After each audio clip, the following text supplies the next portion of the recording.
최근에 미국 경제와 증시를 둘러싼 각종 비관론이 끊이질 않는데요. 이번엔 해리 덴트, 우리에게는 인구 절벽이란 책으로 잘 알려진 인물이죠. 해장술 거품 이론을 들고 나오면서 내년 초에는 S&P 500 지수가 무려 86%, 그리고 엔비디아 주가는 98%까지 폭락할 것으로 전망했습니다. 한편 해장술 거품 이론으로 본다면 강남 집값도 거품 논란에서 제외되기 어려울 텐데요. 해당 이론을 적용할 경우 과연 집값이 얼마나 빠지게 될지 도움 말씀에 한국경제신문의 한상춘 눈썰위원 나와 계십니다. 안녕하십니까? 네, 안녕하십니까?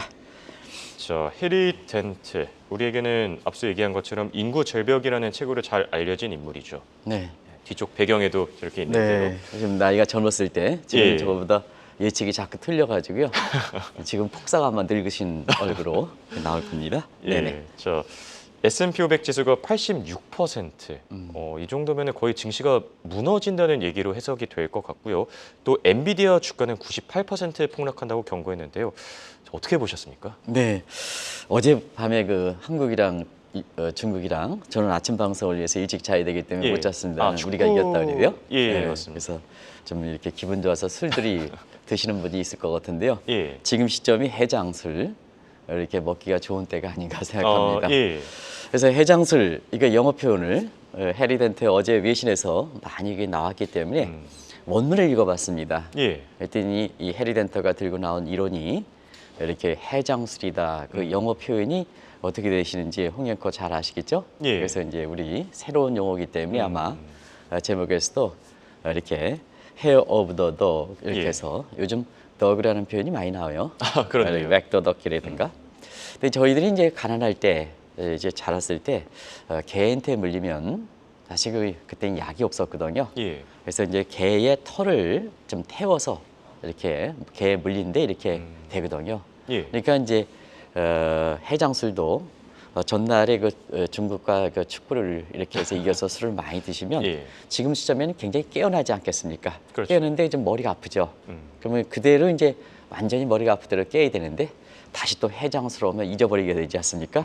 그래서 이 영어 표현이 원래는 우리나라의 그 민간에서 요법인 그런 표현에서 나왔다. 그래서 똑같은 종류는 똑같이 치료를 해야 된다는 측면에서 요 표현이 나온 게 아닌가, hair of the dog이라는 표현이 나온 게 아닌가 이렇게 생각됩니다. 그래서 dog라는 표현이 왜 해장술과 영어 표현이 dog라는 표현이 나왔을까? 우리 어렸을 때 이렇게 개에 물리면 예. 개의 털을 묶어서 이렇게 되기 때문에 그 우리나라도 참 그렇게 선조들이 좀 적은 것 같습니다. 예. 아무튼 간에 이런 표현이 나와서 지금 그 엔비디아 같은 경우는 휴지 조각이 된다 이런 쪽에 얘기해서 이 자체가 굉장히 화제가 되고 있는데요. 오늘 좀 이 문제를 좀 집중적으로 좀 보겠습니다. 예. 일단은 요즘 그 미국 경제 망국론 아. 증시 분결은 많이 나오죠. 그렇죠. 그때마다 이제 소개해드리고 있습니다는 설명은 안 하겠습니다. 일단은 지금 대선을 향하는 미국의 그 공화당의 후보인 사실 그 아시겠으면 트럼프 전 대통령이 미국 경제 망국론을 들었고 나왔죠. 예. 여기에 증시 분결은 같이 나왔고, 그다음에 로버트 가이서키가 사실 요즘 미국의 그 국채 문제가 굉장히 화제가 되고 있는데요. 오늘도 이제 응찰률이 마이백에 의해서 응찰률이 굉장히 좋게 나오는 이런 모습을 보였습니다는 미국 경제 디폴트설이 나오죠. 예. 그리고 나이먼 회장도 뭐 금융위기를 극복했다 이렇게 이제 1등 공신이다 해서 JP 모건 그룹을 키웠다 이렇게 하는데 국채 금리가 8% 급등한다. 그러면 이제 국채 가격은 반값으로 폭락하게 되는 거죠. 예. 그래서 역시 국제 디폴트설과 마찬가지다 이렇게 보겠습니다. 근데 이번에는 이제 해리 덴터가 내년 초에 미국 증시가 대분결할 것이다. 두 가지 각도에서 예. 해리 덴터는 부동산값 예측이라는 것은 우리 현명하신 시청자분도 다 아실 겁니다. 그렇죠. 근데 이제 증시 쪽에 예측을 했거든요. 이 부동산 가격이 예측이 자꾸 틀려서 증시 쪽으로 간 게 아닌가 하는 개인적인 생각을 오늘 자세하게 설명하면 아실 거라 생각하는데요. 일단 증시 예측한 대목도 좀 부동산 예측에 알려진 입장에서는 좀 퀘스천 마크를 그리는 거고, 그다음에 내년 초인데요. 지금 미국 증시가 잘 나가고 있는데 S&P 지수가 마이너스 86%, 그다음에 나스닥은 92% 폭락한다. 여기에 가장 핫한 종목 아니겠습니까? 엔비디아 주가 같은 경우는 98% 붕괴한다. 그러면 시청자 여러분 지금 수준에서 98% 붕괴한다면 거의 시조가로 전락되는 거죠. 그래서 사실 이것을 어떻게 봐야 되느냐. 해리덴터 입장에서 우리 입장에서는 가장 많이 알려져 있기 때문에 어제 시청자분들이 그 외신 나오고 저는 원문은 나중에 검토했습니다는 우리 그 국내 언론에서 이 배경에 대해서 설명하지 않고 그냥 이렇게 하기 때문에 오늘 이거 궁금증을 풀어드리겠습니다. 미국에서는 일단 해리덴터에 대한 예측은 관심이 없습니다. 그래서 3대 지수는 6월 FMC 회의 내일 새벽 우리 시간으로 3시 정도의 그 발표할 거리게 봅니다는 여기를 기다리는 장세를 보였다 이렇게 보시면 되겠습니다. 알겠습니다. 자, S&P 500 지수랑 나스닥 지수가 90% 정도 폭락한다. 이 말은 거의 뭐 세계 경제가 무너진다라는 얘기로도 들리는데요. 네, 그렇습니다. 이게 뭐 맞고 안 맞고를 떠나서 우선 네. 이 예상 자체에 관심이 갈 수밖에 없는 문제인 것 같기도 합니다. 우선 해리 덴트 어떤 사람인지부터 설명해 주시죠. 개인적으로는 당초 예상보다 좀 일찍 등장한 것 같아요. 왜냐하면 10년마다 해리덴터가 항상 등장했습니다. 그걸 좀 히스토리를 돌려서 시청자분랑 같이 한번 보겠습니다. 2005년에 버블론을 들고 나왔죠. 아마 이건 우리나라에서 출판업계도 좀 생각할 대목입니다. 맞지 않는 해리덴터가 버블론 나와서 그때 정치인을 중심으로 해서 굉장히 화제를 불렸고 언론에서는 이 사람이 마치 부동산 예측에 굉장히 전문가이처럼 해서 한국에서 책 잘 팔아먹었습니다. 근데 책을 잘 팔아먹었으면 우리 국민들한테 이렇게 예측이 잘 맞아서 경제 주체 안내판 역할이 되는데요. 예측은 여지없이 틀려서 제가 그냥 잘 팔아먹었다 이렇게 얘기하겠습니다. 이때 아시겠습니다. 미국에서 보면 베이비붐 시대가 1955년서 1963년에 이렇게 그 베이비붐 시대라는 것은 잘 아실 겁니다. 이게 2010년 이후에 미국에서 은퇴를 한다. 결과적으로는 자산 가격은 이 사람들이 바치고 있는데 이 사람들이 은퇴하니까 결과적으로는 붕괴하는 게 아니냐. 그래서 2010년 이후에 미국 경제 침체 또 미국 증시의 붕괴론 나왔습니다. 시청자 여러분 아시겠습니다는 이러한 그 경제 붕괴론이라든가 증시 붕괴론 나왔습니다는 2010년 이후부터 미국 경제는 1960년대 그래서 베트남 이렇게 특수에 의한 케네디 존슨 경기황, 그다음에 1990년도 뉴 이코노믹 경제 호황, 그다음에 2010년서부터는 사실 그 글로벌 이기후에 소위 제닛 앨런이 주셨던 예일거시 경제 패러다임에 의한 정책 처방에 대한 훌륭한 점 때문에 사실 그 경제라든가 증시적인 측면에서는 호황을 겨뤘다. 그래서 이 양반이 예측을 실패하니까 결과적으로 다른 국가는 사실은 인기를 얻지 못했습니다. 근데 10년 후가 됐습니다. 2015년에 인구절벽이라는 책을 들고 나왔습니다. 이건 한국에서 가장 인기를 끌었습니다. 그래서 예측 실패로 인해서 다른 국가에서는 인기를 끌지 못하다가 한국에서만 인기를 끌었는데요. 자, 당시 강남 아파트 가격을 전망해서 굉장히 화제가 됐던 시각입니다. 그런데 꼭 10년 만에 2025년에 등장해야 되는데 제가 당초 예상보다 2005년, 2025년, 2015년 원래는 2025년에 등장해야 되는데요. 당초보다 좀 일찍 왜 그렇게 등장해서 얘기하는지 알 것 같네요. 그래서 10년 만에 거의 등장해서 다시 미국 경제라든가 미국 증시의 붕괴론을 엔비디아 같은 경우는 98%까지 폭락한다. 이게 도대체 뭔가? 그래서 이 대목에 있어서 그 근거에 대해서 굉장히 관심을 가지고 있다는 걸 말씀드리겠습니다. 알겠습니다. 자, 지금부터 한번 자세히 뜯어볼 텐데요. 이 표현이 우선 굉장히 흥미로웠습니다. 해장술, hair of dog. 자, 미국 경제랑 증시가 붕괴될 거라고 이제 주장한 그 근거가 독특한데요. 그 내용부터 짚어주시죠. 네, 과거에는 이제 부동산에 대해서 해리덴터 시청자분도 다들 아실 겁니다. 덴터는 부동산 예측에서 인구 통계학적 기법을 가지고 했습니다. 시청자 여러분 인구 통계학적 기법은 잘 아실 겁니다. 특정국의 주가라든가 자산 가격은 자산 계층에 의해서 좌우된다. 자산 계층이 두터워지면 주가라든가 부동산 가격은 올라가고 자산 계층이 이렇게 좁아지면 주가라든가 부동산 가격은 안 좋아진다. 그래서 대부분 다 국내 그 이렇게 부동산 전문가들도 인구 통계학적 기법에 의해서 대부분 했습니다. 지금 모 증권사에 있다가 아마 지금은 뭐 이렇게 그만두셔가지고 뭐 강수네 뭐 복도방 이런 식으로 하시는 부동산의 나름대로 그 일가견을 갖고 있는 뭐 이무식계 하는 그 사람 같은 경우도 전형적으로 강남 아파트에 대해서 줄기차게 비관론을 이렇게 주장하고 있는데요. 그 근거가 되는 것이 역시 이 인구 통계학적 기법에 의해서 그렇다 이렇게 됐습니다. 예. 그러면 이제 자산 계층은 뭘까? 종전에 같은 경우에는 사실 35세에서 55세 경제 활동이 가장 왕성한 계층이다. 근데 경제 활동이 가장 왕성하더라도 사실 소득이 따르는 건 아니거든요. 그렇죠. 그래서 나중에는 핵심 자산 계층으로 축소했는데요. 그것은 강남 아파트 가격에 얘기하겠습니다. 그래서 종전에는 인구 통계학적 기법인데 이게 잘 맞지 않았지 않습니까? 그렇죠. 근데 이번에 숙지 현상 그리고 해장술 이론 가지고 나왔습니다. 이걸 한번 보겠습니다. 예. 술을 많이 드시죠? 그러니까 만취가 되면 나중에 이제 행오버 깹니다. 그러면 이제 홍해거는 이제 술을 많이 드시는 경우가 아침 방송 때문에 오십신지 없으신지 이렇게 사실 제가 이렇게 되는 데에 대해서 실감나게 얼굴 표정이 진짜 안 뜨는 것 같아요. 자막을 좀 다시 보여주시기 바랍니다. 그러니까 만취 상태가 되면 술이 예. 깨어날 때 행오버 될 때 이게 머리가 아프거든요. 그래도 극복해야 되는데요. 다시 아침에 이렇게 해장술을 합니다. 그걸 잃어버리기 위해서. 마찬가지로 한번 금융위기를 보겠습니다. 금융위기가 되면 이 술을 해서 잊어버리게 하는 것이 금융에서는 돈을 푸는 겁니다. 예. 돈을 푸는 겁니다. 그러면 돈을 풀어서 나중에 이렇게 경제가 되려면 완전히 출구 전략을 추진해서 이렇게 깨어날 시점에 지금 사실 위기 당시에 코로나 사태 이게 돈 풀린 것을 풀어나기 위해서는 이걸 극복하기 위해서 금리 인상이라든가 이런 거에 대해서는 이렇게 고통스럽더라도 그것을 감당해야 되거든요. 예.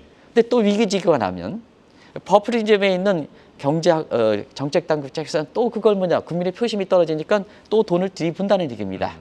그러면 이렇게 해서 계속 돈만 들이보면 어떠냐? 주가라든가 부동산 가격은 뛰어오른다는 얘기입니다. 그런 각도에서 2008년 서브프라임 모기지론에 의해서 돈 푼 것이 사실상 완전히 출구 전략에서 돈 뿌린 것을 좀 완전히 극복해야 되는데요. 예. 또 위기지구가 오니까 코로나 때 그다음에 작년에 SB 사태 때 이렇게 위기지구가 오니까 또 다시 돈을 푼다는 얘기입니다. 그렇죠. 그러다 보니까 결과적으로 경제라든가 증시 입장에서는 이렇게 거품이 낀 거품인 때는 고평가됐다는 얘기입니다. 아주 고평가됐다는 얘기입니다. 이게 바로 해장술 거품 이론이다 이렇게 됐습니다. 그래서 정확히 영어 표현은 이렇게 앞서 말씀드린 같이 이렇게 그런 표현을 쓴다 이렇게 됐습니다. 자, 그러다 보니까 붕괴 시점이 사실 작년에도 이 얘기가 나와서 작년에도 우리나라의 모 경제학자 같은 경우에는 이렇게 해서 증시 대붕괴론, 증시 붕괴론 아주 작년에 많이 나왔지 않습니까? 그렇죠. 더 큰 위기론 이때 비슷해서 해리 덴터의 예측 시점이 작년에 이렇게 증시 붕괴론 했는데 작년 같은 경우에는 증시가 좋았지 않습니까? 예. 또 다시 1년 연기해서 내년 초에 앞서 말씀드린 같이 이렇게 S&P 지수는 86%, 그 다음에 나스닥 지수는 92%, 지금 핫한 엔비디아 주가는 98% 떨어진다. 이런 게 나와서 이 이론을 들고 나왔다 이렇게 볼 때 있습니다. 알겠습니다. 자, 이해는 됩니다. 그만큼 네. 증시랑 경제를 둘러싼 거품이 크다 이런 경고가 아닐까 싶은데요.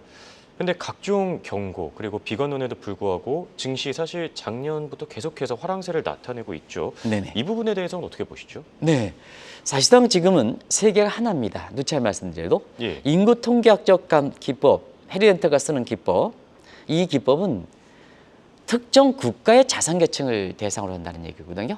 근데 지금 홍앵커도 아침 뉴스에 왜 김정은 사장님께서 많은 돈을 들여서 시청자분을 위해서 왜 뉴욕 본내에 이렇게 많은 돈을 이렇게 투자를 하셔서 이렇게 시청자분한테 이렇게 하셨을까 했을 때는 예. 지금 뉴욕에서 일어난 것을 30초 만에 지금 제 손에 들어오는 타임이거든요. 예. 그래서 세계가 네이션 투 네이션, 컨트리 투 컨트리 베이스 이게 아니라 세계가 하나가 됐다는 의미입니다. United States of World. 세계가 하나가 됐다. 그래서 미국은 스테이트다. 한국도 스테이트다. 그러면 세계가 하나인 입장에서 미국도 한국도 하나의 국가라는 얘기입니다. 예. 그러면 국가 차별이 있느냐? 그래서 김정은 사장님께서는 같은 국가에서 한국 증시에서는 미국 증시가 더 영향을 미치겠다 하는 측면에서 우리 국내 업계에서 처음으로 그런 거에서 현재 갔던 거거든요. 예. 그게 지금 대단히 화제해서 모든 방송들이 또 모든 레디트 들어가고 있지 않습니까? 바로 그 대목입니다. 이 해리 덴터가 하는 예측 기법이 잘 틀린 것은 특정 국가만 했다는 얘기입니다. 근데 작년에 국내에서 경제 붕괴론, 증시 붕괴인데 세계 주가는 평균 18% 올랐고 세계 경제 성장률은 3.2% 되고 지금 어저께 월드뱅크에서는 예. 세계 경제 성장률 또 상향 조정됐고 올렸죠. 이런 환경이 되는 것은 바로 뭐냐? 제라미 시겔이 작년에 다우존스 지수가 35,000원 간다.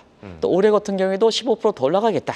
그러면 4만 선 되는 거죠? 예. 4만 선 같지 않습니까? 이런 측면에서는 바로 제라미 시겔의 해리덴터의 특정계 자산 계층을 한 정면으로 글로벌 솔루션, 글로벌 해법으로 이렇게 반박하는 환경이 됐다는 얘기입니다. 그런 각도에서 우리가 더 출산 전략에 대해서 고민하시는 분은 바로 이 대목에 제러미 시겔이 얘기했던 글로벌 솔루션, 글로벌 해법에 대해서 한번 관심을 가지시기 바랍니다. 그래서 세계는 하나가 되기 때문에 특정국 자산 계층이 좀 어려우면 자 해외에서 이민 들여와서 우리의 갖고 있는 인구 구조를 이렇게 보완하면 자 특정국의 자산 계층에 의해서 한국의 강남 아파트 가격이 폭락한다 이런 것을 이렇게 해소할 수 있다는 얘기입니다.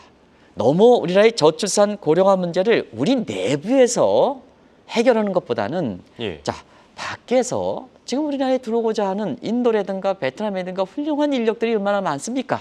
이런 것을 뭐 비자라든가 이런 거 해서 이래서 글로벌 솔루션을 해가지고 이 문제를 풀어야 지금 상태에서 홍앵커가 결혼해서 아무리 1억 원 준다 하더라도 3명 나고 4명 나면 그 반의 경제활동 인구에 참여하려면 홍앵커 결혼 안 하셨지만 그 자녀들이 결혼활동 인구에 경제활동에 참여하려면 20년, 30년이 걸립니다. 그렇죠. 그게 무슨 장기 대책인데 지금 당장 필요한데요. 그래서 이것을 오늘 많은 시사점을 던져주는 이 대목을 어제 해리덴터가 얘기했다는 얘기입니다. 그런 대목을 한번 풀어가도록 하겠습니다. 예.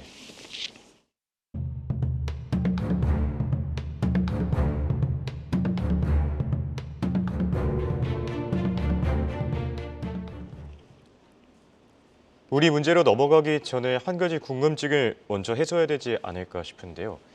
자, 왜 이렇게 망국론 그리고 증시 붕괴론이 많이 나오고 있는지 이 현상에 대한 이유부터 설명해 주시죠. 네, 지난달인가요? 우리 외환위기에 1000가지 위기설이 등장했다. 예. 근데 하나도 맞지 않는다. 그렇죠. 근데 그게 이제 요즘 각종 카페라든가 뭔가에서 링크에 연결돼서 너무 위기설이 떠드는 유튜브에 떠드는 시각에 대해서는 우리가 너무 침체하지 말자. 그런 게 이제 화두가 되고 있대요. 이래요. 예.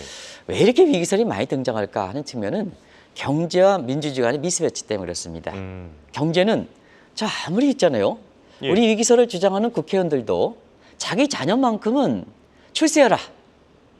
그래서 뭐 강남에 뭐 어쩌게 다 그런 건 아닙니다는 자 미국에 좋은 학교 가라. 한국에도 자 뭐 스카이대학 가라.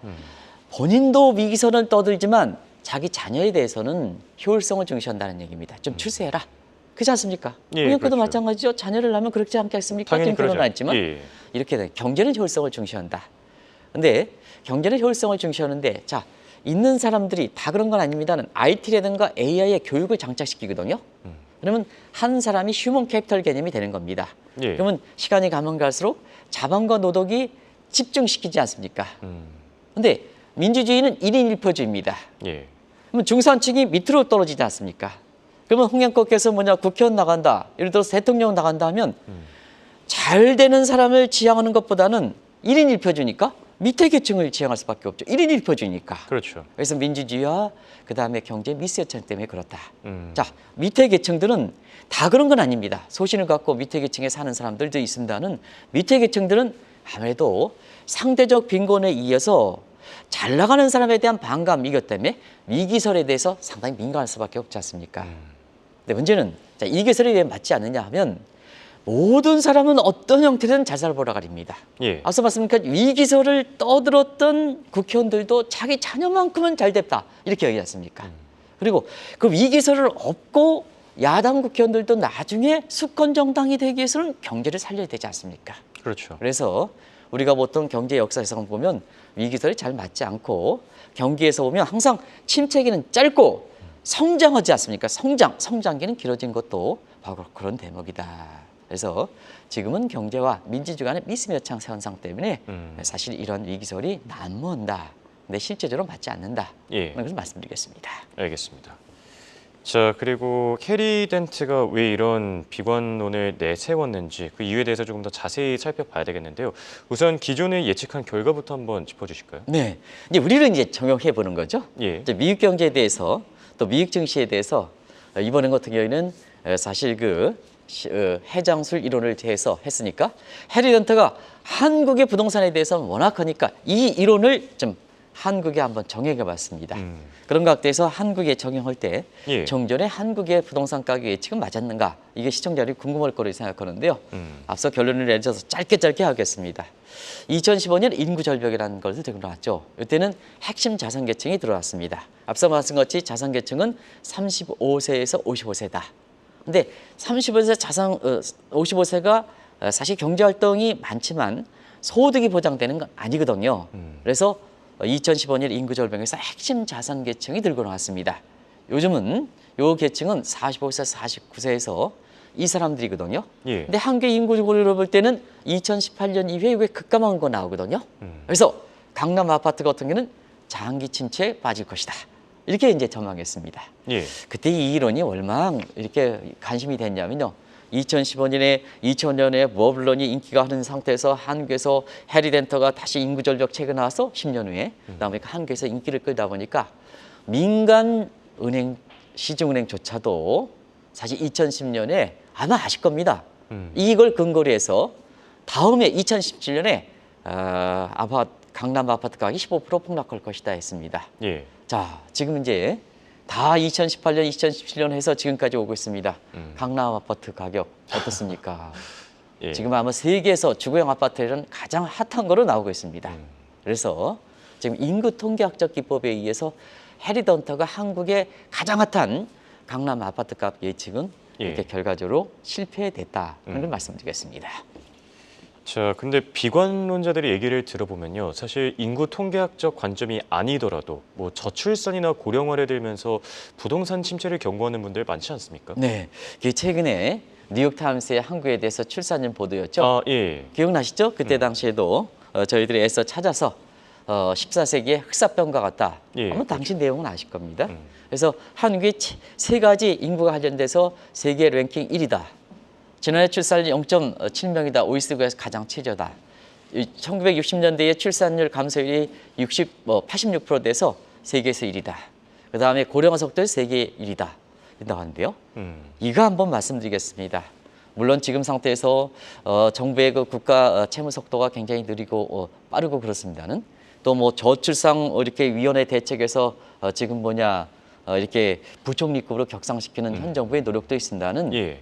사실 저출산을 풀어가는 문제는 장기 과제입니다. 근데 지금 한국 경제 저출산 고령화 문제는 이렇게 예상에 맞지 않는 이런 문제가 나올 정도로 지금 한국 경제 급한 문제거든요. 그렇죠. 어떻게 해결하느냐?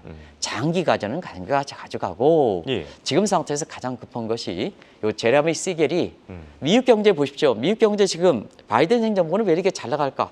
문제가 다 미국 자체적으로 힘들어 해외에서 불러들이는 리쇼링 정책을 추진했지 않습니까? 그렇죠. 바이든 정부 이민자들 적극 들어와. 그다음에 해외 기업들 적극 들어와. 세제 혜택 다 줘. 들어와. 이런 식으로 해결한다는 얘기입니다. 그다음에 미국 경제에 되지 않습니까? 그래서 우리나라의 출산율 장려 정책 이것은 중장기적으로 저출산 고령화 대책 그래서 명목상으로 가봐야 홍행커의 자식이 나면 경제활동으로 참여하면 20년 후 30년에 걸리는 대책을 가지고 국내 세금을 이렇게 하는 이것보다는 단기 대책이 중요하지 않느냐. 실증적으로 성공한 국가도 나오는데 예. 한군 이민에 대해서 지금 해외에서 들어오고 오는 사람들의 좀 전문적인 비자라든가 이런 걸 좀 해서 사실 지금 한국의 인구 컨설팅 기관이 얼마나 많습니까? 예. 이런 기관과 같이 해서 사실 이것을 풀어가기를 권해드리겠습니다. 이게 해리 덴터가 사실 새로운 해장술 이론에 의해서 한국 경제에 주는 시사점이라는 걸 말씀드리겠습니다. 예. 맞습니다. 장기 대책은 장기 대책대로 세우고 단기 대책도 많이 보완해야 되지 않을까 생각이 들고요. 자, 끝으로 우리나라는 유독 위기설이 많이 나오고 또 외환 위기를 겪어서 그런지 민감한 반응들이 많죠. 오히려 이런 잦은 위기설, 사실 경제와 증시에는 부담이 되지 않을까 생각이 드는데요. 결론 맺어주시죠. 네, 반복됩니다는 외환 위기 우리 위기설 텍스 마이닝 기법에서만 1000번 넘습니다. 예. 하나도 발생하지 않았습니다. 근데 최근에 유튜브가 되는 과정에서 우리 이렇게 서작가께서 이렇게 많은 사람 이걸 생각해서 유튜브에 이렇게 하는 사람도 훌륭한 사람이 많기 때문에 이렇게 바꿔줬습니다. 컨텐츠 클릭용 위기설 요 전형적으로 크릭스가 많이 나오는 것은 이러이러한 징조가 보면 위기설이 나옵니다. 예. 이게 아니라 크릭스가 많이 나옵니다. 이런 징조가 나오면 주가가 떨어집니다. 이러이러한 주가가 나오면 뭐 유튜브에서 많이 본 것 같습니다. 많이 나오죠. 예. 크릭스가 됩니다. 이게 전형적인 저는 뭐 극단적인 표현을 쓰겠습니다. 유튜브에 크릭스 높이기 위한 위기설입니다. 위기설입니다. 이게 우리나라가 제일 많습니다. 또 독자들이 그거에 대해서 낚시용 걸려가지고 거기에 크릭스가 많습니다. 이게 한국 경제 입장에서는 뭐가 중요하냐 이 입장입니다. 지금은 네트워킹 효과라든가 사이코로지 이펙트가 심적 효과가 큽니다. 이렇게 우리가 이렇게 해리던트 같은 이런 사람들이 이렇게 그 설을 주장하면 엔비디아 주가가 98% 폭락한다. 그게 맞건 틀리건 간에 예. 이 사람이 뭐냐. 이게 유튜브 클릭용 전형적으로 유튜브 클릭용 위기설이다. 이렇게 얘기할 수가 있거든요. 이게 나와서 본인이 스타가 된들 자, 이 사람이 그에 속한 미국 사람이라든가 이런 장면에 사회적 책임이 있다는 얘기입니다. 내가 위기설을 대서 맞든 틀리든 간에 한국에서 위기설을 나와서 이 자체가 한국 경제, 한국에 부담이 되면 본인이 스타본들 또 유튜브에서 광고 수익이 많이 된들 본인 입장에서 생각해 보면 아마 자기 스스로가 어떻게 처신해야 될지는 알 수 있는 대목이 아닌가 생각합니다. 예. 그래서 우리가 언론에서 어제 이 문제에 대해서 이렇게 이야기 나왔지만 이거에 대해서 좀 한국 경제 주는 시사점 같은 거 이런 걸 한 구절에도 쓴 기사가 없습니다. 그래서 오늘 사실 이 사람의 예측이 자꾸 틀렸다. 근데 한국에서 왜 이렇게 책을 많이 팔아먹느냐? 또 이런 사회를 믿어야 되느냐? 그래서 이것을 우리가 한번 이것을 타산적 삼아서 이런 위기설과 견무대해서 우리가 생각해 볼 대목이 많지 않은 측면에서 우리 김천 PD랑 이 주제를 갖고 말씀드렸다 이렇게 볼 수 있습니다. 알겠습니다. 지금까지 도움 말씀의 한국경제신문의 한상준 논설위원이었습니다. 네, 고맙습니다. 네, 고맙습니다.